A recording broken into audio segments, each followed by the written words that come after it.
ವೃಷತ್ಕಾರೋ ಭೂತಭವ್ಯಪತ್ರಭೋ ಭೂತಕೃದ್ಭೂತಭೃದ್ಭಾವೋ ಭೂತಾತ್ಮ ಭೂತಭಾವನಃ. ಈಗ ಯಾವುದಾಗಿತ್ತು? ಅಮೋಘ ಪುಂಡರೀಕಾಕ್ಷ ಆಯ್ತದ. ಈಗ ರುದ್ರೋ ಬಹುಶಿರಾ ಬಭ್ರುರ್ವಿಶ್ವಯೋನಿ ಶುಚಿಶ್ರವಾ ಅಮೃತ ಶಾಶ್ವತಸ್ಥಾಣು ವರಾರೋಹೋ ಮಹಾತಪಾ. ರುದ್ರ ಬಹುಶಿರಾ ಬಭ್ರು ವಿಶ್ವಯೋನಿ ಶುಚಿಶ್ರವಾ ಅಮೃತ ಶಾಶ್ವತಸ್ಥಾಣು ಒಂದು ಪದ, ಶಾಶ್ವತ ಸ್ಥಾಣ ಇನ್ನೊಂದು ಪದ ಮಾಡ್ಕೊಂಡಿರುತ್ತೆ. ವರಾರೋಹ ಮಹಾತಪಾ. ದೇವರ ಮತ್ತೆ ಹೆಸರುಗಳು, ಹೆಸರು ರೂಪ ಪ್ರತಿಯೊಂದು ಇದರ ವಿಶೇಷ ವಿಷ್ಣು ಸಹಸ್ರನಾಮದ್ದು ಅಂದರೆ ಬರೀ ಹೆಸರುಗಳಷ್ಟೇ ಅಲ್ಲ, ನಾಮಾವಳಿ ಅಷ್ಟೇ, ರೂಪಾವಳಿ ಇದಿಷ್ಟು ಕೂಡ. ದೇವರಿಗೆ ರುದ್ರ ಅಂತ ಒಂದು ರೂಪ ಇದೆ, ಬಹುಶಿರಸ್ ಅಂತ ರೂಪ ಇದೆ. ಆ ರೀತಿ ರುದ್ರ, ದೇವರಿಗೆ ರುದ್ರ ಅಂತ ಹೆಸರು ಬಂತು. ನಮಗೆ ಸಂಶಯ ಶುರುವಾಯಿತು, ರುದ್ರಗೆ ರುದ್ರ ಇದೆ ಅಂತ ಹೆಸರಿದೆ, ಅವರು ಪೂರ್ಣರಲ್ಲ ಅಂತ ಗೊತ್ತಾಯ್ತಾ ಅಂತ ಹೇಳ್ತೀರಿ. ನೀವು ಇಷ್ಟೊಂದು ಹಾಗೆ ಆಗ್ತಾನೆ. ಈಗ ರುದ್ರದೇವರಲ್ಲಿ ಏನು ದೋಷ ಇದೆ? ಈಗ ರೋದನಾದ್ ರುದ್ರ, ರೋದನ ಮಾಡಿದರು ಅಂತ ಹೇಳಿದರೆ ಅದಲ್ಲ. ಈ ಶಬ್ದಕ್ಕೆ ಪದ ಒಂದೇನೆ, ನಿಮಿತ್ತ ಬೇರೆ, ಪ್ರವೃತ್ತಿ ನಿಮಿತ್ತ ಬೇರೆ. ಪ್ರವೃತ್ತಿ ನಿಮಿತ್ತ ಅಂದ್ರೇನು? ಆ ಯಾವ ಕಾರಣದಿಂದ ಪದ ಉಪಯೋಗಿಸ್ತೇವಲ್ಲ ಅದನ್ನು. ಇಬ್ಬರು ಕುಂಟ್ರೆ ಹೇಳಿಲ್ಲ, ಇಬ್ಬರು ಕುಂಟ್ರೆ ಅದರಲ್ಲಿ ಏನು ವ್ಯತ್ಯಾಸ ಇಲ್ಲ. ಒಬ್ಬನಿಗೆ ಸನ್ಮಾನ, ಒಬ್ಬನಿಗೆ ಅವಮಾನ. ಏನು ಕೂಡಿಸಿ ಸನ್ಮಾನ ಮಾಡಿ ಇವನು ಮಾಡ್ತಾರೆ. ಅವನು ದೊಡ್ಡ ಯುದ್ಧದಲ್ಲಿ ಕಾಲು ಕಳ್ಕೊಂಡ್ಬಂದವನು, ಇವನು ಸಿನಿಮಾ ನೋಡಿ ಬಿದ್ದು ಕಾಲು ಕಳ್ಕೊಂಡ್ಬಂದು, ಇವನು ಬೈತಾರೆ, ಅವನು ಬೈತಾರೆ. ಪ್ರವೃತ್ತಿ ನಿಮಿತ್ತ ಬೇರೆ. ಖಾಲಿ ಯಾತಕ್ಕೆ ಬರ್ಕೊಂಡ ಅದು ಪ್ರವೃತ್ತಿ, ಅದಕ್ಕೆ ಕುಂಟಾದ. ಅರ್ಥ ಆಯ್ತಾ? ಕುಂಟ ಅನ್ನೋ ಪದ ಅದು ಸ್ತೋತ್ರನೂ ಹೌದು, ನಿಂದೆನೂ ಹೌದು. ಆದರೆ ದೇವರಿಗೆ ಏನಿಲ್ಲ ಅಂದರೆ ರೋದನ ಇಲ್ಲವೇ ಇಲ್ಲ. ಮತ್ತೆ ರುದಮ್ ಹೇಳಿದಾರೆ, ರುದಮ್ ದ್ರಾವಯತಿ. ಇಲ್ಲೇನು ಮಾಡ್ತಾನೆ? ವಿದ್ರಾವಯತಿ, ಓಡಿಸ್ಬಿಡ್ತಾನೆ. ಶೋಕ ಅವರಿಗೆ ಬಂತು, ಪರಮಾತ್ಮನಿಗೇನಿಲ್ಲ, ತಾನೇ ಶೋಕ ಇಲ್ಲ, ಉಳಿದೋರ ಶೋಕರು ಪರಿಹಾರ ಮಾಡಿಬಿಡ್ತಾರೆ. ಕೃಷ್ಣನ್ ಅರ್ಜುನ ಹೇಳೋದಿಲ್ಲ, ಮಾಶಿಚ ಸಂಪದಂ ದೈವೀಂ ಅಭಿಜಾತೋಸಿ ಪಾಂಡವ. ಅರ್ಜುನ ಅಳಬೇಡ ಬಿಡು. ಅರ್ಜುನ ಕಳೆದ ಇಲ್ವೋ? ಎರಡು ಶಕ್ತಿ ಇದೆ, ಇವರು ಎರಡೂ ಆಗಲಿಲ್ಲ. ಅರ್ಥ ಆಯ್ತಾ? ಆದ್ದರಿಂದ ರುದ್ರ. ಅದೇ ಭಸ್ಮಾಸುರ ಪ್ರಸಂಗ ಬಂದಾಗಲೇ ಹಾಗೆ ಆಯಿತು. ಮೋಚಿತ ಸಂಕಟಾತ್ ಶಿವ ಬರಲಿಲ್ಲ, ಅಲ್ಲೂ ಕೂಡ ಸಮಸ್ಯೆ ಬಂತು, ಪರಿಹಾರ ಮಾಡಿದರು. ಎಲ್ಲ ಸಿನಿಮಾ ನಾಟಕದಲ್ಲೂ ನೋಡಿದ್ದಾರೆ ಎಲ್ಲರೂ ಅದನ್ನು. ರೂಪನೂ ಇದೆ, ಹೇಗೋ ನಾಮನೂ ಇದೆಯೋ, ಎಲ್ಲವೂ ಹಾಗೆ ಇದೆ.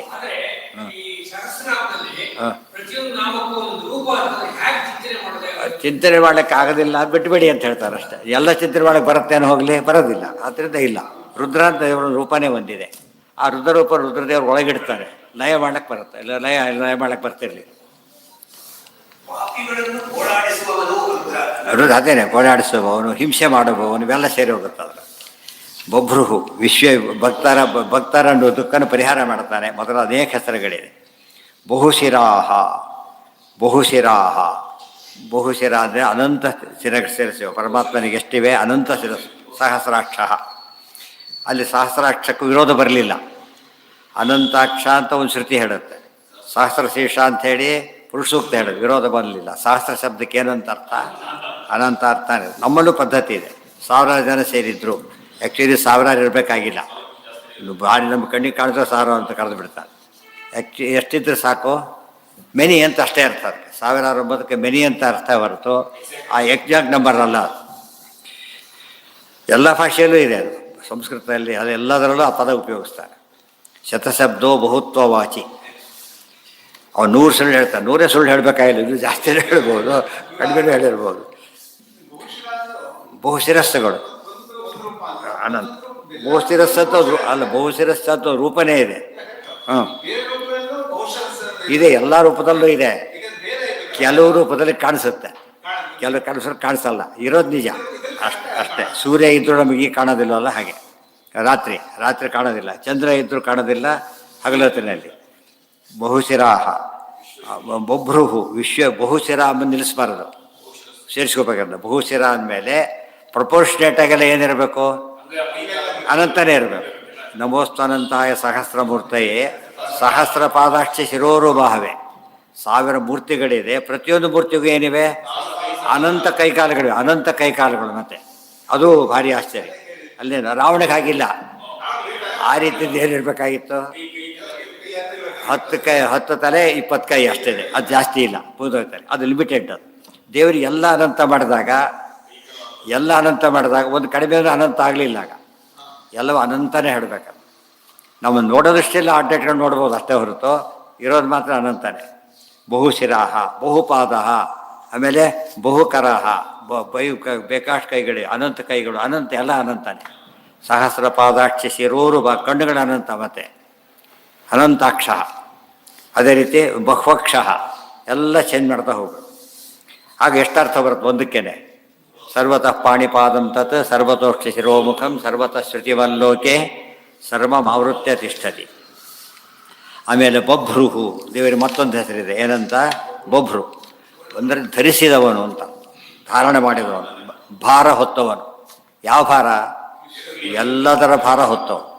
ನಾವು ಎಷ್ಟೇ ಭಾರ ಹೊತ್ತು ನಮ್ಮ ಭಾರ ಇನ್ನೊಂದು ಹೊರಬೇಕು, ಇವರು ಅಪಚಯ ಆಗ್ಬಿಡ್ತಾನೆ. ದೇವರು ಹಾಗಲ್ಲ, ಸ್ವಯಂ ತನ್ನ ಭಾರ ಯಾರೂ ಹೊತ್ತಿಲ್ಲ, ತಾನೇ ಧರಿಸಿದ್ದಾನೆ.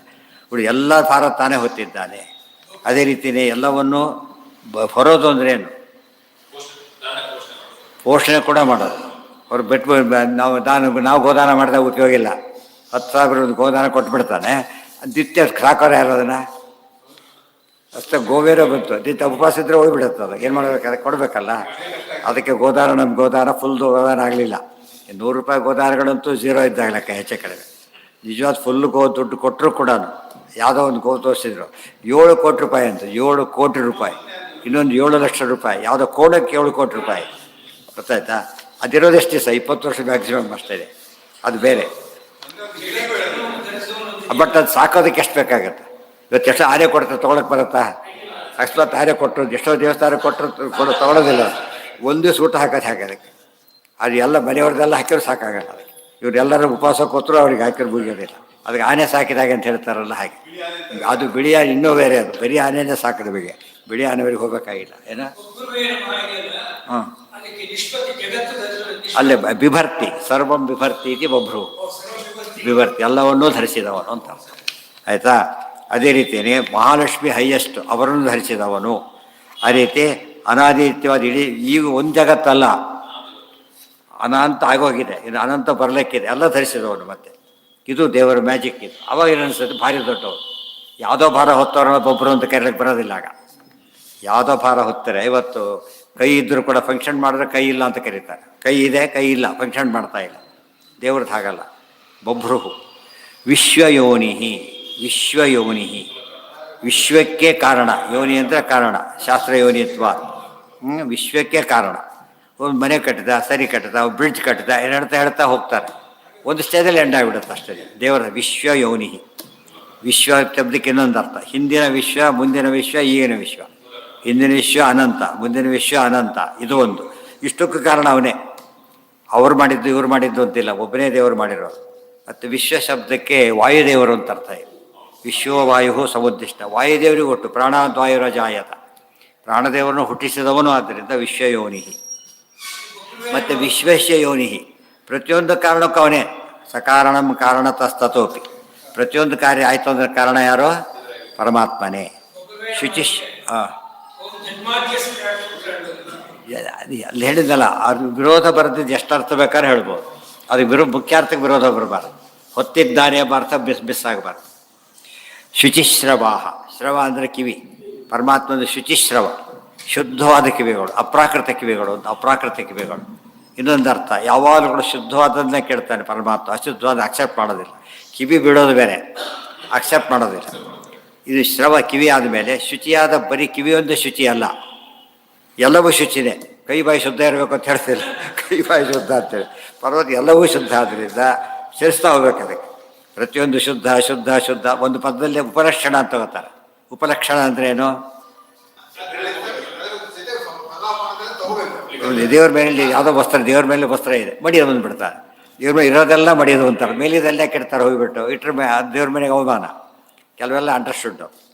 ಅದಕ್ಕೆ ಶುಚಿಶ್ರವಾಹ, ಶುಚಿಕರ, ಶುಚಿಪಾದ ಎಲ್ಲವೂ ಶುಚಿನೇ. ಅದಕ್ಕೆ ಪಾದೋದಕವನ್ನು ತಮ್ಮ ಪಾದೋದಕ ಕೂಡ ಯಾರೂ ಕುಡಿಯೋದಿಲ್ಲ. ಕುಡಿತಾರೆ ಯಾರು? ಇನ್ನೊಬ್ರು ಕುಡಿಸ್ಬೋದು ಬೇಕಾದ್ರೆ, ಯಾರು ಕುಡಿಯೋಕ್ಕಾಗೋದಿಲ್ಲ, ಗೊತ್ತವರಿಗೆ. ಆದರೆ ದೇವ್ರ ಪಾದ ಎಷ್ಟಂತಂದರೆ ಗುಡದ ಪಾದ, ಅದು ಅಪ್ರಾಕೃತ, ಅದು ಪರಿಪೂರ್ಣತೆ. ಇದು ದೇವರ ಪಾದದ ಮಹಿಮೆ. ಪಾದೋದಕ ಪದದಲ್ಲಿ ಆತನ ಸ್ವರೂಪನೇ ಶುದ್ಧ ಅಂತ ಅರ್ಥ. ಶುಚಿಶ್ರವಾಹ ಅಂದರೆ ಅತ್ಯಂತ ನಿರ್ಮಲವಾದಂತಹ, ಅಪ್ರಾಕೃತವಾದಂತಹ, ಜ್ಞಾನಾನಂದಮಯವಾದಂತಹ ಕಿವಿ ಮೊದಲಾದ ಸರ್ವ ಅವಯವಗಳನ್ನು ಹೊಂದಿದವನು ಅಂತ ಅರ್ಥ. ಶಾಶ್ವತಃ, ಅಮೃತಃ, ಯಾವ ಕಾಲಕ್ಕೂ ಮೃತರಾಗೋ ಪ್ರಶ್ನೆ ಇಲ್ಲ. ಅಷ್ಟೆಲ್ಲ ಅಮೃತಯತಿ, ತನ್ನ ಭಕ್ತರನ್ನು ಅಮೃತಯತಿ ಅಂದರೇನು? ಅಮೃತರನ್ನಾಗಿ ಮಾಡ್ತಾನೆ. ಇವತ್ತು ಹಾಲು ಬೆಳಗಿದೆ, ಇವಾಗ ಡಿಕಾಷನ್ ಹಾಕ್ತಾನೆ, ಏನು ಮಾಡ್ತಾ ಹೋಗುತ್ತದು? ಬಿಳಿ ಮಾಡ್ತಾ ಹೋಗುತ್ತಾಗೇನೆ. ಅದು ಬಿಳಿ ಮಾಡ್ತಾ ಅಥವಾ ಪೂರ್ತಿ 100% ಮಾಡಿದ್ರೆ ಹಾಲಾಗಿಬಿಡುತ್ತೆ ಕೊನೆಗೆ, ಒಂದು ಸ್ಟೇಜ್ವರೆಗೂ ಮಾಡೋದು. ಆದರೆ ದೇವರು ಮಾತ್ರ ಹೇಗಿರ್ತಾನೆ? ಹಾಗೇ ಇರ್ತಾನೆ. ಶಾಶ್ವತ ಸ್ವಲ್ಪ ಹಾಕಿದಾಗ ಅದು ಬಿಳಿ ಆಗೋದೇ ಇಲ್ಲ, ಅದು ಕಪ್ಪಾಗೆ ಕಾಣಿಸುತ್ತೆ. ಕ್ವಾಂಟಿಟಿ ಜಾಸ್ತಿ ಆದಾಗ ಸರಿ ಹೋಗುತ್ತೆ ಅಷ್ಟೆ.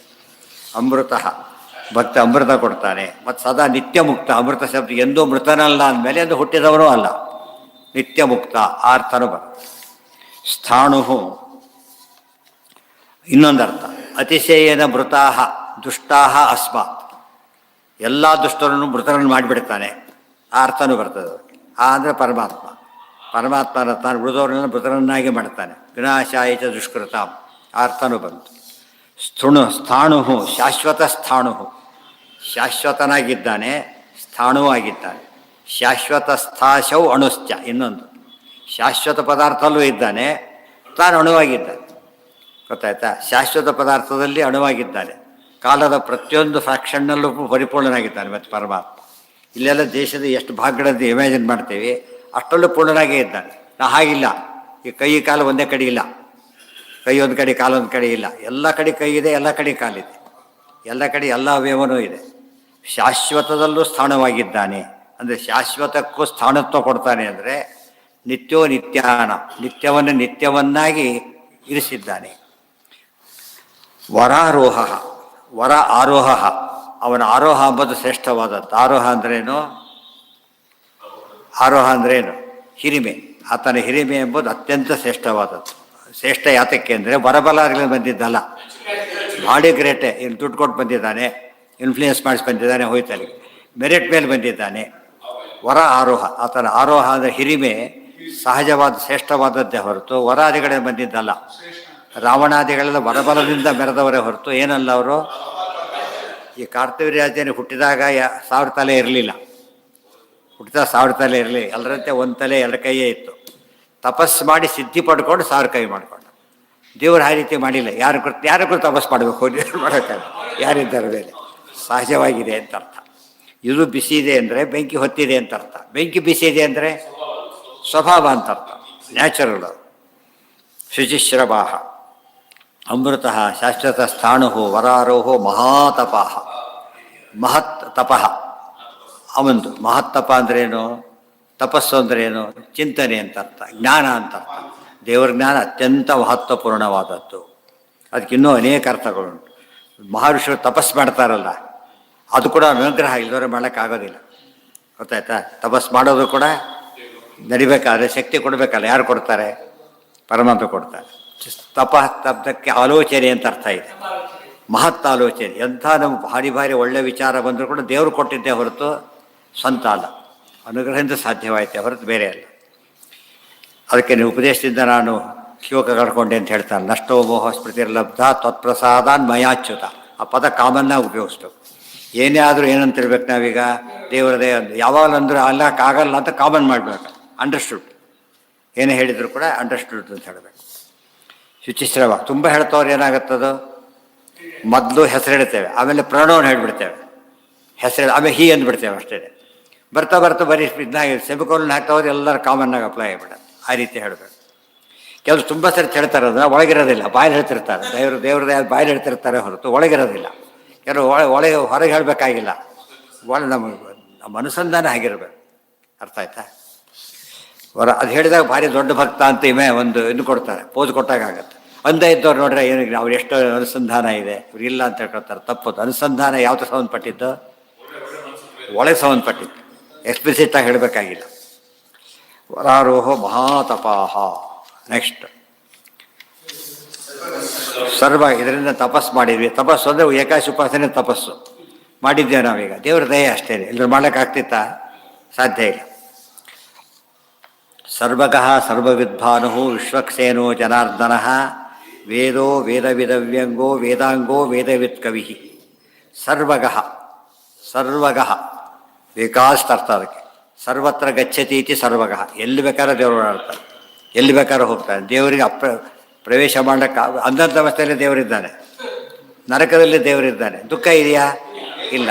ಹಿಂದೆ ಹೇಳಿದೆ, ಜೈಲರ್ ಕೂಡ ಜೈಲಲ್ಲಿ ಓಡಾಡಿದ್ರು ಕೂಡ ಏನಿಲ್ಲ ಅವನಿಗೆ ಸ್ಪೆಷಲ್ ಅಲೋನ್ಸ್, ಇನ್ಸ್ಪೆಕ್ಷನ್ಗೆ ಹೋಗ್ಬಿಟ್ಟು ಸ್ಪೆಷಲ್ ಅಲೋನ್ಸ್ ಕೊಡ್ತಾರೆ ಅವನಿಗೆ, ಎಕ್ಸ್ಟ್ರಾ ವರ್ಕ್ ಮಾಡಿದಾಗ.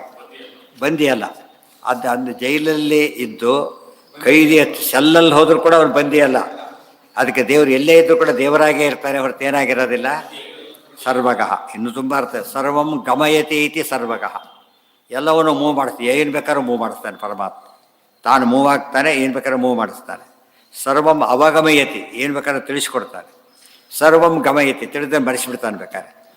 ಏನು ಬೇಕಾದ್ರೂ ತೊಗೋಬೋದು. ಗಾ ಶಬ್ದಕ್ಕೆ ಎಷ್ಟೆಷ್ಟು ಅರ್ಥ ಬರೋ ಎಲ್ಲ ಅರ್ಥ ತಗೊಂಡು ಸರ್ವ ಸರ್ವ. ಸರ್ವವಿದ್ ಭಾನು, ಸರ್ವವಿದ್ ಭಾನು. ಭಾನು ಅಂದರೆ ಏನು? ಸೂರ್ಯ. ಆದರೆ ಈ ಸೂರ್ಯ ಇದ್ದಾಗ ಸರ್ವವಿದ್ ಭಾನು. ಈ ಸೂರ್ಯನಿಗೇನು ಗೊತ್ತಿಲ್ಲ. ಅಪಿತೃಲೋಕ್ಯ ಬಹಿರುಲ್ಲ ಸಂತಿ ಕೇಳಿದ್ದೇವೆ. ಸೂರ್ಯ ಲಿಮಿಟೇಷನ್ ಇದೆ, ಅದಿಲ್ಲ. ಸರ್ವವಿದ್ ಎಲ್ಲವನ್ನೂ ಬಲ್ಲ ಸೂರ್ಯ ಅಂದರೆ ಇವರೇ. ಕರ್ಣ ಸೂರ್ಯಾವತಾರ ಎಲ್ಲ ಗೊತ್ತಿತ್ತಾ? ದುರ್ಯೋಧನ ದುಷ್ಟ ಅಂತ ಗೊತ್ತಿತ್ತ ಹೋಲಿ ಕೊನೆ ಪಕ್ಷ? ಅದು ಗೊತ್ತಿಲ್ಲ, ಅವನು ಮಾಯ ಮಾಡಿಬಿಟ್ಟಾಗ. ಸರ್ವವಿದ್ ಭಾನು, ಅವನ ಭಾನು ಅಂದರೆ ಕಿರಣಗಳು ಕೂಡ ಸರ್ವವಿತ್. ಭಾನು ಅಂದರೆ ಏನರ್ಥ? ಸೂರ್ಯ ಅಂತ ಒಂದು ಅರ್ಥ, ಇನ್ನೊಂದು ಕಿರಣ ಅಂತಲೂ ಅರ್ಥ. ಅವನ ಕಿರಣಗಳು ಸರ್ವಜ್ಞ. ದೇವರಿಗೂ ಆತನ ಭೇದ ಆದ್ದರಿಂದ ಎಲ್ಲವೂ ಸರ್ವಜ್ಞವೇ. ವಿಶ್ವಕ್ಸೇನ, ಅವನ ಸೇನೆ ಎಲ್ಲ ಕಡೆಯೂ ಇದೆ. ಅವನ ಸೇನೆ ಎಲ್ಲ ಕಡೆ ಇದೆ, ಅಥವಾ ಎಲ್ಲ ಇರೋದಲ್ಲ ಅವನ ಸೇನೆಯೇ. ಸುತ್ತಿರೋದೆಲ್ಲ ಏನದು? ಸಾವಳು ಇವರೆಲ್ಲ ಅವ್ರ ಪರಿವಾರ ಅಂತ ಹೇಳ್ತಾರಲ್ಲ, ಹಾಗೆ ಅವರೆಲ್ಲ ಪರಿವಾರ, ಎಲ್ಲವೂ ಅವನ ಸೇನೆಯೇ. ಅಯ್ಯೋ, ವಾಯುದೇವರಿಗೆ ಎಲ್ಲ ಅರ್ಥನೂ ಮಾಡ್ಬೋದು, ಸ್ವಲ್ಪ ಲಿಮಿಟ್ ಮಾಡಬೇಕು. ದೇವರಿಗೆ ಮಾಡಿದಾಗ ಅಬ್ಸಲ್ಯೂಟಾಗಿ ಮಾಡಬೇಕು. ಇದು ದೇವರ ಹೆಸರೆಲ್ಲ ವಾಯುದೇವರಿಗೆ ಅಪ್ಲೈ ಆಗುತ್ತೆ, ಆದರೆ ಅರ್ಥ ಬದಲಾಯಿಸ್ಬೇಕಂತ. ಈ ಅರ್ಥ ನಾರಾಯಣ, ವಾಸುದೇವ ಆಚಾರ್ಯ ಹೆಸರೇ ವಾಸುದೇವ. ಅದು ಯಾತಕ್ಕೆ? ನಾರಾಯಣನ ಭಕ್ತ ಅಂತ ವಾಸುದೇವ ಅಷ್ಟೇ. ಆ ವಾಸುದೇವ ತಾನು ವಾಸುದೇವನೇ. ಜನಾರ್ದನ, ಜನಾನ್ ಅರ್ಧಯತೀತಿ. ಜನ ಅಂದರೆ ದುಷ್ಟ ಜನ ಅಂತ ಹೋಗ್ಬೇಕಾದ್ರೆ, ದುಷ್ಟ ಜನಾನ್ ಅರ್ಧಯತೀತಿ ಜನಾರ್ದನ. ಅಥವಾ ಪ್ರಳಯ ಕಾಲದಲ್ಲಿ ಎಲ್ಲರನ್ನೂ ಕೊಂದುಬಿಡ್ತಾರೆ, ಒಳ್ಳೆಯವರು ಕೆಟ್ಟವರು ಅಂತಿಲ್ಲ. ಪ್ರಳಯ ಕಾಲೇ ಸರ್ವ ಜನಾನ್ನಪಿ ಅರ್ಧಯತಿ ಇತಿ ಜನಾರ್ದನ. ಇನ್ನೂ ತುಂಬ ಅರ್ಥ ಇದೆ ಅದಕ್ಕೆ. ಜನಃ ಅಂದ್ರೇನು? ನ ಜಾಯತೆ ಇತಿ ಜನಃ, ಹುಟ್ಟಿಲ್ಲದವನು. ಅರ್ಧನ ಅಂದರೆ ಕೊಲ್ಲುವವನು, ಹುಟ್ಟಿಲ್ಲದವನು ಕೊಲ್ಲುವವನು. ತಾನು ಹುಟ್ಟಿಲ್ಲ, ಸಂಹಾರ ಮಾಡೋ ಶಕ್ತಿ ಆತ. ಇನ್ನೊಂದರ್ಥ ಜನಾನ್ ಜನಾರ್ದನ, ಜನಶ್ಚಾಸೋ ಅರ್ಧನಶ್ಚ. ಅವನಿಗೆ ಹುಟ್ಟಿಲ್ಲ, ತನ್ನ ಭಕ್ತರ ಸಂಸಾರವನ್ನು ಕೂಡ ಪರಿಹಾರ ಮಾಡಿ ಹುಟ್ಟಿಲ್ಲದಂತೆ ಮಾಡ್ತಾನೆ. ನಿತ್ಯಲೋಕವಾದ ವೈಕುಂಠವನ್ನು ಕೊಡ್ತಾನೆ. ವೇದ, ದೇವರು ವೇದ ಅಂತ ಹೆಸರಿದೆ. ವೇತ್ತಿ ಇತಿ ವೇದ, ಸರ್ವಂ ವೇತ್ತಿ ಇತಿ ವೇದ, ಎಲ್ಲವನ್ನೂ ತಿಳಿದವನು ಸರ್ವಜ್ಞ. ಅಥವಾ ಸರ್ವಂ ವೇದಯತಿ ಇತಿ ವೇದ, ಎಲ್ಲವನ್ನು ತಿಳಿಸ್ಕೊಡ್ತಾನೆ, ವೇದಗಳಲ್ಲಿ ನಿಂತು ಬೋಧನೆ ಮಾಡ್ತಾನೆ. ಅಥವಾ ವೇಮ್ ದದಾತೀತಿ ವೇದ. ವೇಮ್ ಅಂದ್ರೇನು? ವೇಮ್ಸ್ ಎರಡು ಅರ್ಥ ಇದೆ. ರಾಘವೇಂದ್ರ ಬಂದಾಗ ವೇಂಕಾರೋ ವಾಂಛಿತಪ್ರದ, ವೇಂಕಾರೋ ವಾಂಛಿತಪ್ರದ ಅಂದರೆ ಸರ್ವವಾಂಛಿತವನ್ನು ಕೊಡ್ತಾನೆ. ಅಲ್ಲಿ ವೆಂಕಟೇಶ ಬಂದಾಗ ಸರ್ವ ಪಾಪಾನಿ ವೇಂ ಪ್ರಾಹು, ಎಲ್ಲ ಪಾಪಗಳನ್ನು ಪರಿಹಾರ ಮಾಡ್ತಾರೆ. ಎಲ್ಲ ಪಾಪ ಪರಿಹಾರ ಮಾಡೋ ಶಕ್ತಿ ಯಾರಿಗೂ ಇಲ್ಲ. ಯಾಕೆ? ಒಂದು ಸ್ಟೇಜ್ ಇದೆ, ಅದ್ರ ಮೇಲೆ ಮಾಡೋಕ್ಕೆ ಬರೋದಿಲ್ಲ. ಎಲ್ಲ ಲೋನು ಮಾಡೋ ಶಕ್ತಿ ಇದೆಯಾ? ಒಂದು ಲಿಮಿಟಲ್ಲಿ ಮಾಡೋಕ್ಕೆ ಬರ್ತದೆ, ಆದರೆ ಎಲ್ಲ ಮಾಡೋ ಶಕ್ತಿ ದೇವರಿಗಿದೆ. ವೇದ, ವೇದವಿದ ಅವ್ಯಂಗ ಮುಂದೆ ಬರುತ್ತೆ. ವೇದವಿತ್ ಅವ್ಯಂಗ, ವೇದ ಎಲ್ಲ ವೇದವನ್ನು ಬಲ್ಲವನು. ಈ ಅರ್ಥ ಬೇರೆ. ಈಗ ಎಲ್ಲವನ್ನು ತಿಳಿದಿದ್ದಾನೆ ಆಯಿತು. ಇನ್ನೊಂದು ಅರ್ಥ, ವೇದ ಉಳಿದಿರೋದೇ ಅವನಿಂದಾಗಿ. ವೇದ ಅಂತ ದೇವರಿಗೆ ಹೆಸರಿದೆ. ವೇದ ವಿಧವ್ಯ, ವೇದವಿತ್, ಎಲ್ಲ ವೇದಗಳನ್ನು ಬಲ್ಲವನು. ಈಗ ಪ್ರಿಂಟಾಗಿರೋ ವೇದಗಳು ಅವೆಲ್ಲ ಅಲ್ಲ. ಅನಂತ ವೈ ವೇದಾಹ, ಎಲ್ಲವನ್ನು ಬಲ್ಲವನು, ಎಲ್ಲವನ್ನು ಪ್ರತಿಷ್ಠಣದಲ್ಲಿ ಹೇಳುವವನು. ಎಲ್ಲಿ ಬಂದಿದೆ ಅದು? ಏನಂತ ಬಂದಿದೆ? ಏನಂತ ಬಂದಿದೆ? ಸಂತತಂ ಚಿಂತೆಯೇತ್ ಕಂಠಂ ಭಾಸ್ವತ್ ಕೌಸ್ತುಭಾಸಕಂ ವೈಕುಂಠಸ್ಯ ಅಖಿಲಾ ವೇದಾಹ ಉದ್ಗೀರ್ಯಂತೆ ಅನಿಶಮ್ಯತಃ. Every fraction of a second ಪರಮಾತ್ಮ ಅನಂತ ವೇದ ಹೇಳ್ತಾನೆ. ಅನಂತ ರೂಪ ಇದೆ ಪರಮಾತ್ಮನಿಗೆ, ಅನಂತ ಬಾಯಿ ಇದೆ. ಅದರಿಂದ ಏನು ಆಶ್ಚರ್ಯ ಇಲ್ಲ ದೇವರಿಗೆ. ಮತ್ತು ಒಂದು ಬಾಯಿಗೆ ಆ ಶಕ್ತಿ ಇದೆ, ಚಿಂತಾತ್ಮದ ಶಕ್ತಿ ಇದೆ. ವೇದ ಕೆಲವು 20 ಮೈಲ್ ಹಾಕಿರ್ತಾರೆ, ಒಂದು ಕೇಳಿಸೋದಿಲ್ಲ. ಒಂದು ಬೈಕಿ ಎಲ್ಲ ಕಡೆ ಕೇಳಿಸುತ್ತೆ. ಅದು ಬೈಕಿನ ಸಾಮರ್ಥ್ಯ ಅಷ್ಟೇ ಇದೆ. ಒಂದೇ ಅದಕ್ಕೆ ಇದು ಹಾಕಬೇಕಾಗಿಲ್ಲ. 100 ಜನ ಕೂತ್ರೆ 100 ಮೈಕ್ ಹಾಕಬೇಕಾಗಿಲ್ಲ, ಒಂದು ಮೈಕೆ ಸಾಕು. ವೇದವಿತ್ ಅವ್ಯಂಗ, ಅದಕ್ಕೆ ತುಂಬ ಅರ್ಥ ಇದೆ. ಮತ್ತು ವೇದವಿತ್, ವೇದಾರ್ಥವಿತ್, ಬರೀ ವೇದ ಗೊತ್ತು ಅಲ್ಲ, ವೇದಾರ್ಥವಿತ್, ಎಲ್ಲ ವೇದಗಳ ಅರ್ಥ ಗೊತ್ತಿದೆ. ಮತ್ತೊಂದು ಅರ್ಥ ಅವೇದವಿತ್ ಅದು ಬಿಡಿಸೋಕ್ಕೆ ಬರುತ್ತೆ. ವೇದೋ ಅವೇದವಿತ್ ಈ ರೀತಿ ಅರ್ಥ ಹೇಳಬಾರ್ದು. ಅದಕ್ಕೆ ವೇದವನ್ನು ತಿಳಿದವರೆಲ್ಲ ಅಂತ ಅರ್ಥ ಮಾಡಬಾರ್ದು. ವೇದ ಅಲ್ಲದ್ದನ್ನೂ ಬಲ್ಲವನು. ಇವತ್ತಿನ ಸೈನ್ಸ್ ಎಲ್ಲ ವೇದ ಅಲ್ಲ, ಇದೆಲ್ಲ ಕೂಡ ದೇವ್ರಿಗೆ ಗೊತ್ತೋ ಇಲ್ವೋ? ಗೊತ್ತಿದೆ. ವೇದ ವಿರುದ್ಧ ಮತಗಳನ್ನೂ ಬಲ್ಲವನು. ಕಣ್ಣು ಮಾಡಕ್ಕೆ ಬರ್ತೈತೆ ಇಲ್ಲದಿದ್ರೆ ಅವೇದವಿತ್. ಇದೆಲ್ಲ ಯೋಚನೆ ಮಾಡಿದರೆ ಎಷ್ಟು ರೀತಿ ಬಿಡಿಸೋಕ್ಕೆ ಬರುತ್ತದೆ. ವೇದೋ ಅವೇದವಿತ್ ಅವ್ಯಂಗ ವೇದಾಂಗ. ಮತ್ತು ವೇದಗಳನ್ನು ಅಂಗಗಳಲ್ಲಿ ಹೊಂದಿದವರು. ಪರಮಾತ್ಮರ ದೇಹದಲ್ಲಿ ವೇದಗಳೆಲ್ಲ ಆಶ್ರಯ ಪಡ್ಕೊಂಡಿರೋದರಿಂದ ವೇದಾಂಗ. ಇನ್ನೊಂದು ಅರ್ಥ ಏನು? ವೇದಾಂಗ ವೇದಗಳ ಅಂಗಗಳಿವೆಯಲ್ಲ, ಶಿಕ್ಷಾ ವ್ಯಾಕರಣ ಎಲ್ಲ ಕೂಡ ಅದನ್ನು ಬರೆದವರು ಬೇರೆಯೇ. ಇವತ್ತೆಲ್ಲ ಒಂದೊಂದು ಬೇರೆಯವ್ರ ಹೆಸರು ಹೇಳಿಬಿಡ್ತೇವೆ ನಾವು. ಮೂಲತಃ ಎಲ್ಲ ವೇದಾಂಗ ಬರೆದವರು ಕೂಡ ವೇದವ್ಯಾಸ ದೇವರೇ. ಮಹಾವ್ಯಾಕರಣ, ವ್ಯಾಸ ನಿರುಕ್ತಿ ಎಲ್ಲ ವೇದವ್ಯಾಸರು ಬರೆದಿರೋರು. ಬರೀ ವೇದಗಳಷ್ಟೇ ಅಲ್ಲ ಹೊರಗೆ ಬಂದಿರೋದು, ವೇದಾಂಗಗಳನ್ನು ಹೊರಗೆ ತಂದವನು. ವೇದವಿತ್ ಕವಿ. ಮತ್ತೆ ಅಲ್ಲಿ ಮೊದಲು ಅವೇದವಿತ್ ಮಾಡಿ ಇಲ್ಲಿ ವೇದವಿತ್ ಮಾಡ್ಬೋದು. ವೇದವಿತ್ ಅವೇದವಿತ್ ಮಾಡ್ಬೋದು. ಒಂದೊಂದಕ್ಕೂ 100 ಅರ್ಥ ಇದೆ ಅಂತ ಹೇಳಿದ್ದಾರೆ ಆಚಾರ್ಯರು. ಇಲ್ಲಿ ವೇದವಿತ್ ಹೋಗೋದು 2 ಸರ್ತಿ ಬಂದಿದ್ದರಿಂದ ಎಷ್ಟಾಯ್ತು ಈಗ? 200 ಅರ್ಥ ಮಾಡಬೇಕಾದ್ರೆ ಎಷ್ಟೋ ಪದಗಳು 4 ಸರ್ತಿ ಬರುತ್ತೆ, ಕೆಲವು 3 ಸರ್ತಿ ಬರುತ್ತೆ, ಕೆಲವು 2 ಸರ್ತಿ ಬರುತ್ತೆ. ಅವಾಗ 200 ಅರ್ಥ, 300 ಅರ್ಥ, 400 ಅರ್ಥ ಆಗುತ್ತೆ. ಅದು ಎಷ್ಟು ವ್ಯಾಪ್ತಿ ಬರುತ್ತೆ. ಇದರಿಂದ ನಮಗೆ ವಿಷ್ಣು ಸಹಸ್ರನಾಮಕ್ಕೆ ಎಷ್ಟು ಶಕ್ತಿ ಇದೆ ಅಂತ ಗೊತ್ತಾಗುತ್ತೆ. ಅದು ನಮ್ಗೆ ಹೇಗೆ ಒಪ್ಪಬೇಕು ಅಂತ ಪ್ರಶ್ನೆ. ಈಗ ಒಂದು ಚೆಕ್ ಇದೆ, 1 ರೂಪಾಯಿ ಬರೆದ್ರು ಚೆಕ್ಕೆ, ₹1,00,00,000 ಬರೆದ್ರು ಚೆಕ್ಕೆ. ಸೈಜ್ ಚೇಂಜ್ ಆಗುತ್ತಾ? ಏನು ಚೇಂಜ್ ಆಗೋದಿಲ್ಲ. ಆ ಶಕ್ತಿ ಎಂಟ್ರ್ ಆಯ್ತಾ ಇಲ್ಲ? ಈಗ ಅದೇ ಪದನೇ ದೇವ್ರ ಬಗ್ಗೆ ಹೇಳಿದ್ರೆ ಬೇರೆ ಅರ್ಥ ಕೊಟ್ಬಿಡೋದು, ಅನಂತವಾಗಿ ಚೇಂಜ್ ಆಗಿಬಿಡೋದು. ವೇದಾಂಗೋ ವೇದವಿತ್ ಕವಿ. ಈಗ ನಾವು ನಿಂತ್ಕೊಂಡು ಓಡಾಡ್ತೀವಿ ಅಂತ ತಿಳ್ಕೊಬೇಡ. ನಮ್ಮ ಮೇಲೆ ಆಕಾಶ ಎಷ್ಟು ದೂರ ಇದೆ? ಅನಂತ. ಸೈಡಲ್ಲಿ ಎಷ್ಟಿದೆ ಅಂತ. ಬಟ್ ಮೇಲಿರೋದು ನಮಗೆ ಅರ್ಥ ಆಗುತ್ತೆ. ಸೈಡ್ ಮನೆಗಳನ್ನು ಬಿಡುತ್ತೆ, ಮನೆ ಹೇಳ್ಬಿಡ್ತೀವಿ ನಾವು, ಮೇಲೆ ಹೇಳಕ್ಕೆ ಬರೋದಿಲ್ಲ. ಇದು ಎಂಡ್ಲೆಸ್ ಅದು. ಆಗ ದೇವ್ರ ಮಹಿಮೆ ಗೊತ್ತಾಗುತ್ತೆ. ನಮ್ಮ ಮೇಲಿರತಕ್ಕಂಥ ಅನಂತ ನಾವು ನೆಗ್ಲಿಜಿಬಲ್, ಇಷ್ಟೇ ಇದ್ದೀವಿ ಅಂತ ಹೇಳಿದಾಗ ಅನಂತ ಮೈನಸ್ ಎಷ್ಟು ಹಾಕಿದ್ರು ಕೂಡ ಅನಂತ ಆಗೇ ಇರುತ್ತೆ. ವೇದಾಂಗೋ ವೇದವಿತ್ ಕವಿ. ಕವಿ ಅಂದ್ರೇನು? ಜ್ಞಾನಿ. ಸಂಖ್ಯಾವಾನ್ ಪಂಡಿತ ಕವಿ. ಅಥವಾ ಕಾವ್ಯ ಬರೆಯೋರು, ಅದು ಆಗತ್ತೆ. ಮಹಾಭಾರತ ಅಂತ ಕಾವ್ಯನೇ ಇಲ್ಲ ಅಂತ ಹೇಳ್ತಾರೆ. ಮಹಾಭಾರತ ಬರೀ ಕಾವ್ಯ ಅಲ್ಲ, ಅದು ಓದೋರು ಕವಿಗಳಾಗಿಬಿಡ್ತಾರೆ. ಕವಿಗಳು ಸೃಷ್ಟಿ ಮಾಡೋ ಕಾವ್ಯ ಅದು. ಇಲ್ಲೂ ಅರ್ಥ ಇದೆ. ಅದು ಹೊಸ ರೀತಿ ಬಿಡಿಸ್ತಾ ಹೋಗ್ಬೇಕು. ಅದಕ್ಕೆ ಕಹ ಅಂದರೆ ಯಾರು? ವಾಯುದೇವ. ವಿಹಿ ಅಂದರೆ ಯಾರು? ಗರುಡ. ಕಶ್ಚ ವಿಶ್ಚ ವಾಹನತ್ವೇನ ಅಸ್ಯ ಇತಿ ಕವಿ. ಇಬ್ಬರು ವಾಹನರು, ವಾಯುವಾಹನ ವಾಯುವಾಹನ ಗರುಡ ವಾಹನ. ಇಬ್ಬರು ಪರಮಾತ್ಮನ 2 ವೆಹಿಕಲ್ ಇವೆ, ಒಂದು ಗರುಡ, ಒಬ್ಬ ವಾಯುದೇವರು. ಅಂದರೆ ಅವರಿಬ್ಬರು ಯಾರು? ಗರುಡದೇವರು ವೇದಾಭಿಮಾನಿ, ಅವರು ವಾಹನ. ಇವರು ಸರ್ವಾಭಿಮಾನಿ ವಾಯುದೇವರು, ಅವರು ವಾಹನ. ಅಂದರೆ ವಾಹಕರವರು. ಅವ್ರು ನಂಬಿದರೆ ದೇವರ ಹತ್ರ ಹೋಗ್ಬೋದು ಅಂತ ಅರ್ಥ. ಕರ್ಕೊಂಡು ಹೋಗೋ ಶಕ್ತಿ ಇದೆ ಅಂತ ಅರ್ಥ. ಕವಿ ಬರೀ ಈ ಕವಿ ಅರ್ಥ ಆಗಲಿಲ್ಲ, ಹೊಸ ಅರ್ಥ ಬಂದುಬಿಡ್ತಾಗ. ಗೊತ್ತಾಯ್ತಾ? ಅದನ್ನೆಲ್ಲ ಬಿಡಿಸ್ತಾ ಹೋಗ್ಬೇಕು. ಅದು ಇನ್ನೂ ತುಂಬ ಅರ್ಥ ಮಾಡಬೇಕು. ಕಹ ಬ್ರಹ್ಮದೇವರು, ವಾಯುದೇವರು. ವಿಹಿ ವಿದ್ವಾನ್, ಭಾರಿ ಸರ್ವಜ್ಞರು. ಈತರಿಂದ ದೇವರ ಅನುಗ್ರಹದಿಂದ ದೊಡ್ಡವರಾಗಿದ್ದಾರೆ. ಆಚಾರ್ಯ ಮಾತೆತ್ತಿದ್ದು ಹೇಳ್ತಾರೆ, ದೇವರ ಅನುಗ್ರಹ ತತ್ಪ್ರಸಾದ ಅನುರಂಜಿತ. ಆದ್ದರಿಂದ ಅದು ಅರ್ಥ ಬರುತ್ತೆ. ಒಟ್ಟಿಗೆ ಎಷ್ಟು ಹೇಳಕ್ಕೆ ಬರುತ್ತೋ ಅಷ್ಟು ಹೇಳ್ಬೋದು. ಇವು ಸೋತ್ಬಿಟ್ಟು ನಮ್ಗೆ ಆಗಲ್ಲ ಅಂತ ಬಿಡಬೇಕೇ ಹೊರತು ಅರ್ಥ ನಿಲ್ಲೋದಿಲ್ಲ. ಏನೋ ಸಮುದ್ರದಲ್ಲಿ ನಮಗಾಗ್ಲಿಕ್ಕಾಗಲ್ಲ ಅಷ್ಟು ಅರ್ಥ, ಅದು ಇನ್ನು ಬೇಕಾಷ್ಟಿದೆ. ನಾವು ಹೋಗಿರೋದು ಆಲ್ಮೋಸ್ಟ್ ಆ ಲೆಕ್ಕಕ್ಕೆ 0 ಇದ್ದಾಗ ಲೆಕ್ಕ. ಅಲ್ಲೇ ಕೂತಿರೋದು. ಅಲ್ಲಿಗೆಲ್ಲಿ ನಾಳೆ ಎಷ್ಟು ಮುಂದುವರ್ಸೋಣ. 4 ಆಗಬೇಕಾಗಿತ್ತು, 2 ಆಯಿತು. ನಾಳೆ ಜಾಸ್ತಿ ಮಾಡಿ. ಇದು ಜಾಸ್ತಿ ಆಯಿತು. ವೈಶೇಷಿಕರು ಸ್ವಲ್ಪ ಟೈಮ್ ವೇಸ್ಟ್ ಮಾಡಿದ್ರು. ಓಂ